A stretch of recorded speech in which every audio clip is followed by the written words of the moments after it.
দেবজিৎ একটা রাজ্যের স্টার, একটা রাজ্যের সুপারস্টার। তারা শুধু পশ্চিমবঙ্গের টালিপাড়া। আর শাকিব খান একটা স্বাধীন রাষ্ট্রের, স্বাধীন সার্বভৌমত্বের এবং স্বাধীন দেশের, স্বাধীন একটা ফিল্ম ইন্ডাস্ট্রির সর্বশেষ মেগা স্টার, যার পরে আর কোনো সুপারস্টার আসবে না। আসসালামু আলাইকুম, কেমন আছেন সবাই?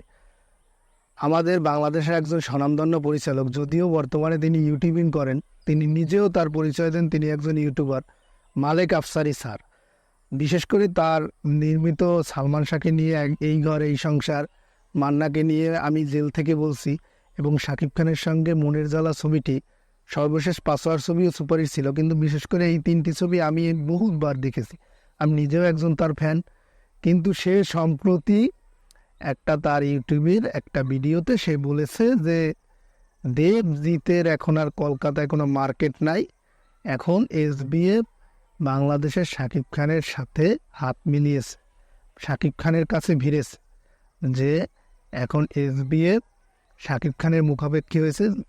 এখন এইটা নিয়ে দেখলাম কলকাতার কিছু ইউটিউবার দাদারা দিদিরা খুব খেপেছে মালেক আফসারী স্যারের উপর, তারা ক্রিটিসাইজ করে কথাবার্তা বলতেছে। আসলে এরকম তো কিছু না বিষয়টা। মালেক আফসারী স্যার যদি এই কথাটা বলে, আমি নিজে তার ভিডিওটা দেখেছি, এই কথাটা যেহেতু বলেছে তাহলে আমি তো বলবো সঠিক বলেছে। এখানে তো দ্বিমত করার কিছু নাই রে ভাই।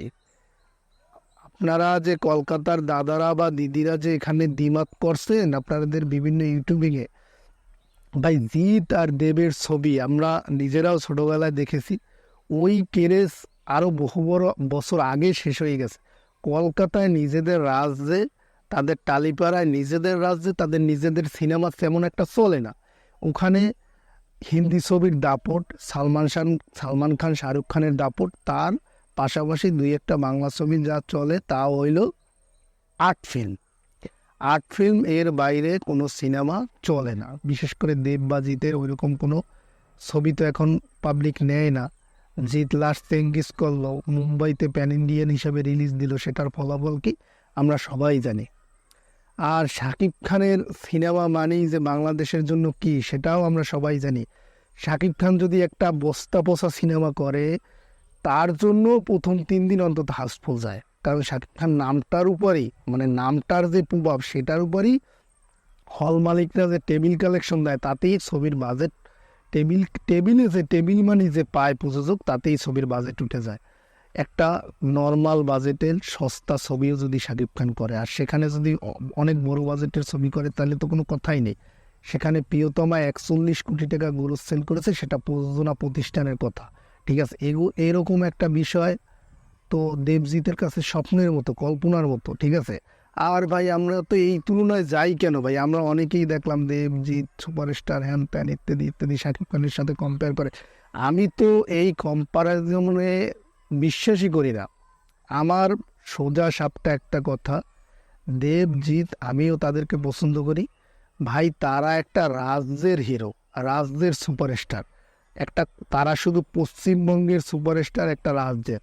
শাকিব খান একটা স্বাধীন রাষ্ট্রের, বাংলাদেশের, গোটা বাংলাদেশের একটা স্বাধীন রাষ্ট্রের, একটা স্বাধীন সার্বভৌম রাষ্ট্রের সিনেমার ইন্ডাস্ট্রির একমাত্র সুপারস্টার, একমাত্র মেগা স্টার, যার প্রতিদ্বন্দ্বী গত 20 বছর ধরেও কেউ ছিল না, এখনও কেউ নাই, আর আগামী কবে আসবে তারও কোনো সম্ভাবনা নেই।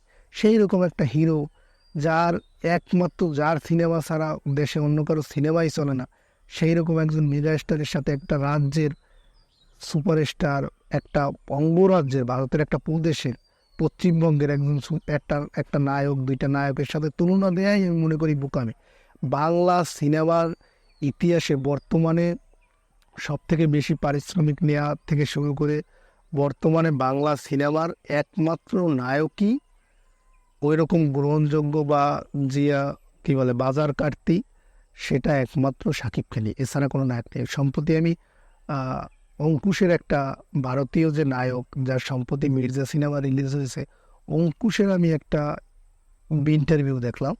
অঙ্কুশ ইন্টারভিউতে বলতেছিল যে সে যেখানেই যায়, ঠিক আছে, বাহিরে যেখানেই যাক, যে কোনো অনুষ্ঠান বা যে কোনো কিছুতে বাইরের যে কোনো দর্শক বা ভক্ত যদি বলে যে অঙ্কুশ দা আমি আপনার ফ্যান, পাশাপাশি কিন্তু একটা নাম কমন থাকে, সেটা সাকিব ভাইয়েরও কিন্তু ফ্যান। সেটা যে হিরোই যাক তার নামটা বলে, পাশাপাশি সাকিবের নামটা বলে। এখানে অঙ্কুশ নিজে বলেছে, আমাদের নিজেদের কাছেও ভাবতেই ভালো লাগে যে বাংলা সিনেমারও এখন এমন একজন সুপারস্টার আছে যে গ্লোবালি ফেমাস। তো ভাই এইটা কেমন কথা রে, যেখানে ওরাই মানতেছে বাংলা সিনেমার সব থেকে বড় ক্যানভাস, বড় অ্যাম্বাসেডার, বড় সব কিছুই শাকিব খান। ভাই শাকিব খানের সাথে এখন থেকে আর কারো তুলনা হবে না। দেবজিৎ ভালো, ঠিক আছে, তাদের রাজ্যের জন্য, তাদের ওই পশ্চিমবঙ্গের জন্য, তাদের টালিপাড়ার জন্য, যদিও সেখানেও তাদের সিনেমা এখন আর চলে না, গত কয়েক বছর ধরেই তাদের ওই সিনেমা এখন আর কেউ দেখে না। বিশেষ করে দুই একটা আর্ট ফিল্ম, দেবের প্রজাপতি, একটু অন্য দাসের সিনেমা, এই সমস্ত দুই একটা সিনেমা ভালো যায়। তাছাড়া ওই রকম অ্যাকশন বা মাসালা ফিল্ম তো দেব এখন করে না। যে যতটুকু যা চেষ্টা করে, সর্বশেষ যে মানুষ রিলিজ হয়েছে তার অবস্থা খুবই খারাপ বক্স অফিসে, চেঙ্গিসের অবস্থাও খারাপ। আর কি বলবো ভাই, যে শাকিব খানের রাজকুমার লাস্ট প্রযোজনা প্রতিষ্ঠান থেকে অলরেডি ব্লকবাস্টার লোডিং পোস্ট দিয়ে দিয়েছে।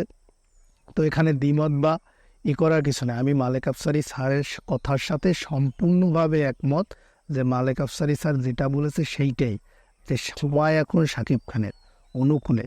শাকিব খানের তুফান যদি সেই রকম 50 কোটি প্লাস একটা কালেকশন দিতেই পারে ভাই, শাকিব খানের হাইপ যে কোথায় যাবে, কোথায় উঠবে এই সিনেমার পর, কল্পনাই করা যায় না। ঠিক আছে, সম্প্রতি মামুন কিন্তু একটা 3টে প্যান ইন্ডিয়ান ছবির একটা ইঙ্গিত দিয়েছেন। সেখান থেকে কিন্তু বোঝা যায় যে এখানে অন্য কিছু হইতে যাইতেছে। আর প্যান ইন্ডিয়ান ছবির একমাত্র নায়ক শাকিব খানকেই যে করা হবে সেটাও ভালোভাবেই বোঝা যাইতেছে। আর বাহিরের প্রযোজনা প্রতিষ্ঠান থাকবে। আসলে শাকিবকে নিয়ে এখন আর ন্যাশনালি চিন্তাই করা হচ্ছে না, চিন্তা করা হচ্ছে ইন্টারন্যাশনালি। সো আমরা এই তর্কে না যাই। কলকাতার অনেক ইউটিউবার শুধু শাকিব খানের নামে ভিডিও করে, শাকিব খানের নাম ভাঙ্গাইয়া ভিডিও করে খাইতেছেন ভাই, সমস্যা তো নাই, কিন্তু যার নাম ভাঙ্গাইয়ে খাইতেছেন তার বিরুদ্ধে কথাবার্তা বললেন, তাইলে সাকিবিয়ানরা কিন্তু আপনাদের ছেড়ে কথা বলবে না। যারা সাবস্ক্রাইব করছে, সম্প্রতি তানভীর তারেকের অবস্থা তো দেখছেন। তানভীর তারেক যে প্রতিটা ভিডিও শাকিব খানের নামে বিক্রি করে, ক্যাপশনটা দেয় শাকিব খান, সে সেখানে সস্তা কিছু হিরো, আলেকজান্ডার, যারা অশ্লীল সিনেমা, যাদের জন্য মানুষ সিনেমা দেখা বন্ধ করে দিয়েছে, সেই সমস্ত লোক আন্যা কন্ট্রোভার্সি তৈরি করে সাকিবের নামে উল্টাপাল্টা কথাবার্তা বলা। সাকিবিয়ানদের দাপট তো দেখছেন ভাই। সর্বশেষ তানভীর তারেক সেই আলেকজান্ডার বইয়ের সাথে যে সাক্ষাৎকার, তার একটা পর্ব প্রকাশ করার পরে সে সরি বলতে বাধ্য হয়েছে এবং বাকি পর্বগুলো আর প্রকাশ করবেই না। তো এইটাই ভাই সাকিবিয়ানদের দাপট।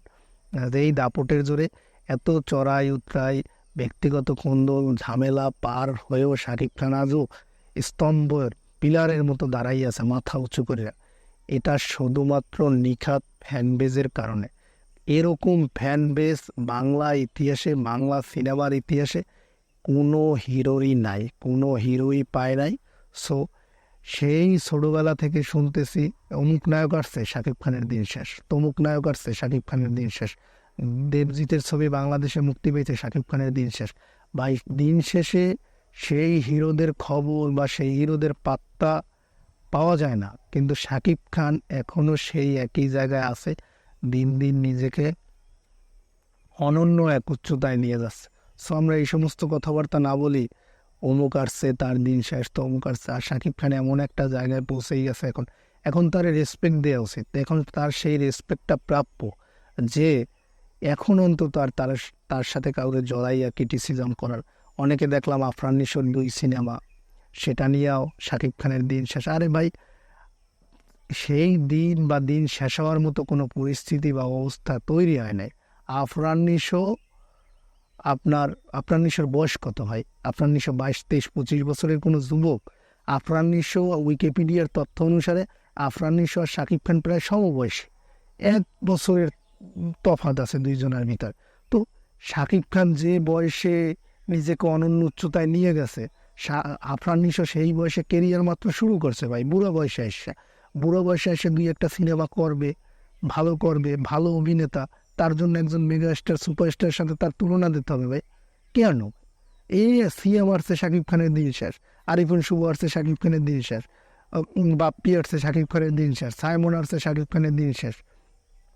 অনেকে তো দেখি জায়েদ খানের সাথেও শাকিব খানের তুলনাটা করে। তো আর কত ভাই, একটা মানুষে আর কত করবেন? সে তো এমন এক জায়গায় চলে, আপনারা যত টাইনে আর যতই চেষ্টা করেন টেনে নেওয়ানোর, সেই উপায় বা সেই পরিস্থিতি এখন আর নাই। চেষ্টা করতে থাকেন, সাকিবিয়ানরা তার পাশে আছে তাকে অনন্য উচ্চতায় নিয়ে যাওয়ার জন্য। আর দেবজিৎ যে কন্ট্রোভার্সি করলাম ভাই, সর্বশেষ একটা কথা, দেবজিৎ একটা রাজ্যের স্টার, একটা রাজ্যের সুপারস্টার, তারা শুধু পশ্চিমবঙ্গের টালিপাড়া। আর শাকিব খান একটা স্বাধীন রাষ্ট্রের, স্বাধীন সার্বভৌমত্বের এবং স্বাধীন দেশের, স্বাধীন একটা ফিল্ম ইন্ডাস্ট্রির সর্বশেষ মেগাস্টার, যার পরে আর কোনো সুপারস্টার আসবে না।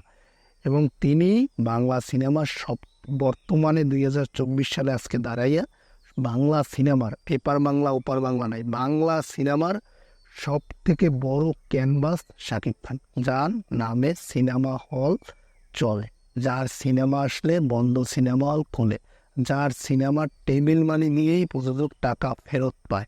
এরকম আর কোনো হিরো বাংলা সিনেমার ইতিহাসে নাই। যেখানে দেবজিতের একটা ছবি করে কলকাতা থেকে 1 কোটি টাকা ভাই কালেকশন করতে দম বাইরিয়ে যায় ভাই, আর শাকিব খানের তো টেবিল মানি থেকে তার দ্বিগুণ টাকা আসে। সো এই তুলনা বা এই কম্পারিজনে আমরা না যাই যে শাকিব খান এই, বাকি সবাই এই।